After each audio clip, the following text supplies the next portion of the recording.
Bismillahirrahmanirrahim. Assalamualaikum warahmatullahi wabarakatuh.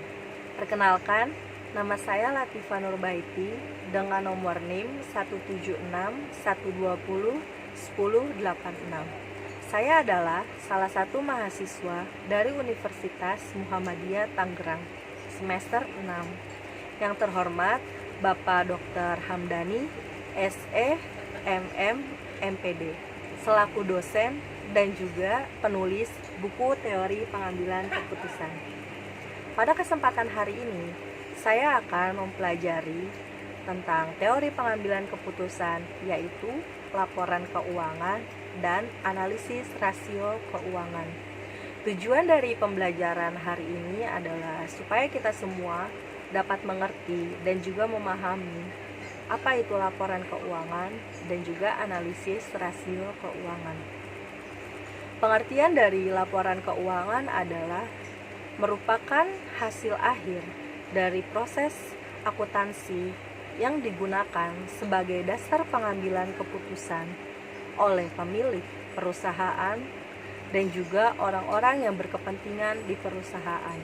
Karena di dalam laporan tersebut terdapat berbagai aktivitas uang, kegiatan uang yang berjalan di perusahaan tersebut. Laporan keuangan terdiri dari 5. Yang pertama ada laporan laba rugi. Laporan laba rugi adalah laporan yang memuat tentang informasi pendapatan biaya suatu perusahaan dalam periode waktu tertentu. Dan yang kedua ada laporan neraca. Laporan neraca terdapat informasi tentang aktiva, aset, modal, serta hutang pada perusahaan tersebut. Yang ketiga adalah laporan saldo laba. Laporan saldo laba memuat informasi tentang bagaimana keuntungan yang diberikan sebagai dividen atau laba yang ditahan di perusahaan tersebut.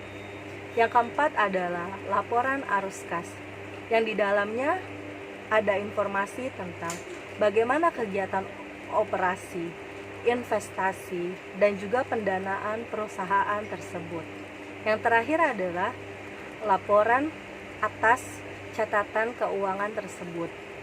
Laporan atas catatan keuangan tersebut berisikan tentang laporan internal dari laporan keuangan perusahaan tersebut yang tidak dapat dipisahkan.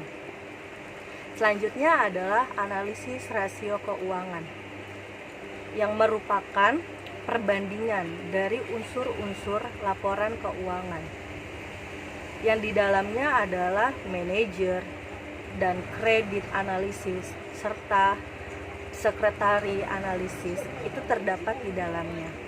Ada beberapa cara untuk melakukan analisis rasio keuangan. Yang pertama adalah analisis horizontal, dan yang kedua ada analisis vertikal, dan yang ketiga adalah analisis kombinasi. Dia menggabungkan dari analisis horizontal dan juga analisis vertikal. Di sini saya akan membacakan kasus dan penyelesaian laporan posisi keuangan dan laporan laba rugi perbandingan PT Rizik Akbar selama tahun 2014, 2015, dan 2016. Adapun rasio-rasionya adalah yang pertama rasio likuiditas, yang kedua rasio solvabilitas, yang ketiga rasio aktivitas, dan yang keempat rasio profitabilitas.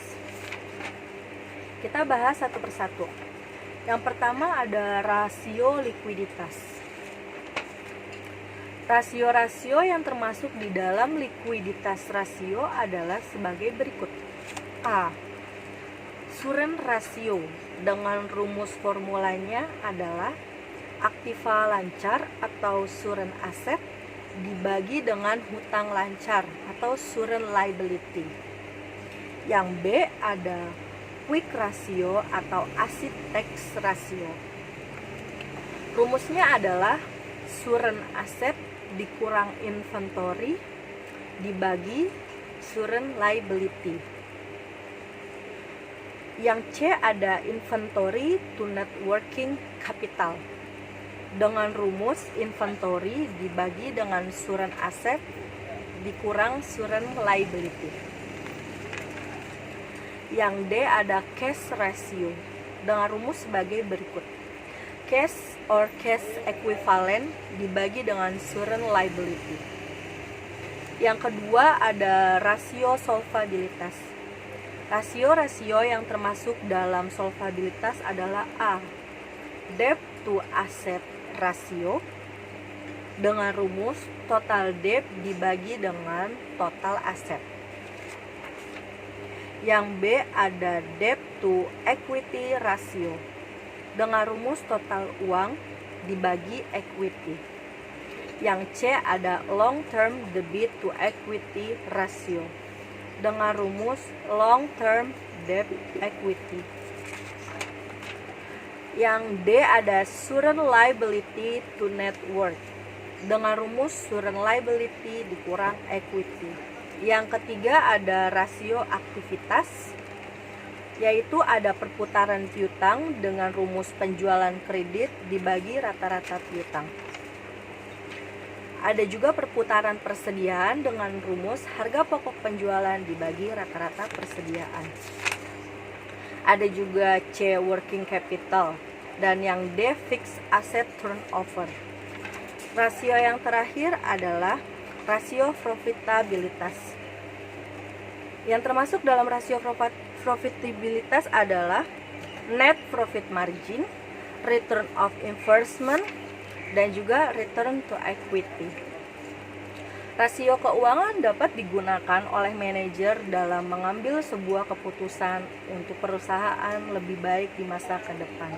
Laporan keuangan dan analisis keuangan itu sama-sama penting untuk manajer sebagaimana mengambil keputusan untuk ke depannya. Sekian pembelajaran dari saya, kurang lebihnya mohon maaf. Wassalamualaikum warahmatullahi wabarakatuh.